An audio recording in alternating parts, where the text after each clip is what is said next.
যেহেতু ঢাকা থেকে নির্বাচন করব এটা মোটামুটি নিশ্চিত। সেই জায়গা থেকে নিজের ভোটটাও ঢাকায় নিয়ে আসা, কারণ ভোটটা যাতে অপচয় না হয়। আমি যদিও ভোটার হয়েছে আগে, কিন্তু কোনো নির্বাচনে ভোট দিতে পারি নাই। দুইটা নির্বাচন আমি ভোটার হওয়ার পরে হয়েছে 2018 সাল 19 সালে এবং 2024 সালে, এবং আপনারা জানেন যে এই সময়ে কেউই ভোট দিতে পারেনি। এই নির্বাচনে যাতে ভোট দিতে পারি সেটা নিশ্চিত করলাম। নির্বাচন কোথা থেকে করবো এই বিষয়ে এখনো চূড়ান্ত কোনো সিদ্ধান্ত হয়নি, তবে ঢাকা থেকে করবো। এখন পর্যন্ত পরিকল্পনা স্বতন্ত্র নির্বাচন করারই, তারপরে দেখা যাক। আমার কারোর সাথে কোনো ধরনের আলোচনা হয় নাই। কেউ কোন আসন কোন রাজনৈতিক দল ফাঁকা রাখলো কি রাখলো না সেটা আমার দেখার বিষয় না। আমি আমার সিদ্ধান্ত ব্যক্তিগতভাবে এককভাবেই নিব। প্রাণ সসের মাখামাখি টেস্ট নুডলসকে করে তোলে আরো ইয়ামি আরো জোস। প্রাণ সস, সসের বস। সরকার থেকে পদত্যাগ করার পর থাকার প্ল্যান আছে ধানমন্ডি এলাকায়। তো সেই জায়গা থেকে যেখানে থাকবো সেখানেই ভোটার হওয়া। আপনারা তো জানেন যে নির্বাচন করার জন্য আপনি কোথায় ভোটার হইলেন সেটা গুরুত্বপূর্ণ না, আপনি দেশের নাগরিক বা ভোটার হলেই যথেষ্ট। তো সেই জায়গা থেকে ঢাকায় ভোটার হওয়া, যাতে করে নির্বাচনের সময় আমার ভোটটা অপচয় না হয়। এটা নিশ্চিতভাবেই এখন বলছি যে আমি নির্বাচন করব।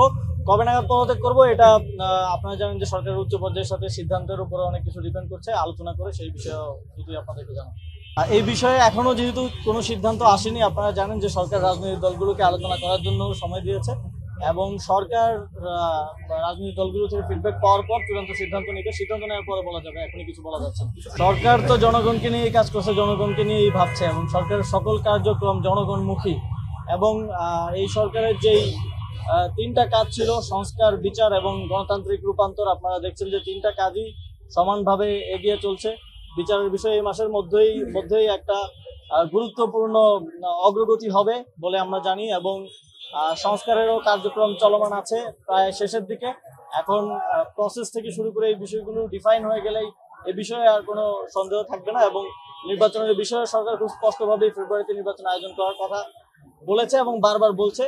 সুষ্ঠুভাবে নির্বাচন আয়োজনের জন্য সরকার সকল স্টেক হোল্ডারদেরকে প্রস্তুত করছে এবং সকলের সহযোগিতাও চাচ্ছে। এটা খুবই দুঃখজনক। ইতিমধ্যেই বিসিবির সাথে আমি কথা বলেছি, বিসিবি একটা তদন্ত কমিটি আজকে গঠন করেছে, এবং আমরা স্পষ্টভাবে বলতে চাই যে নারীদের ক্রীড়াক্ষেত্র সহ সকল ক্ষেত্রে তাদের নিরাপত্তা এবং তাদের যোগ্য সম্মানটা যেন আমরা নিশ্চিত করতে পারি, সেই জায়গা থেকে এই বিষয়ে তদন্ত কমিটির রিপোর্টের ভিত্তিতে প্রমাণিত হলে আমরা অবশ্যই যথাযোগ্য শাস্তিযোগ্য ব্যবস্থা নিব। এবং ইতিমধ্যে আমার দপ্তর থেকেও ভিক্টিমের সাথে যোগাযোগ করা হয়েছে।